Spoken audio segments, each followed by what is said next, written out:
দিনের শুরুটা হেলদিভাবে করলেও দিনটা শেষ হলো আনহেলদিভাবে। হ্যালো, আমি অনিন্দিতা। আমার নতুন একটি ব্লগে সবাইকে স্বাগত।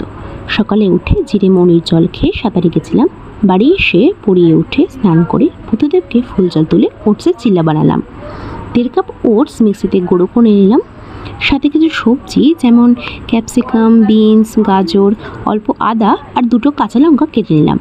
এগুলো একসাথে মিশিয়ে তাতে 2টো ডিম, অল্প গোলমরিচ গুঁড়ো আর অল্প নুন মিশিয়ে ব্যাটার বানিয়ে নিলাম। কনসিস্টেন্সিটা এমন হতে হবে। তারপর তাওয়াতে অল্প তেল দিয়ে 1 হাতা মতো ব্যাটার স্প্রেড করে কিছুক্ষণ ঢাকা দিয়ে উল্টে নিয়ে দুপাশ ভালো করে হয়ে গেলে তাওয়া থেকে তুলে নিলাম। ব্রেকফাস্ট করে পড়তে বসেছিলাম। পড়ে উঠে ভাত খেয়ে গল্প শুনলাম।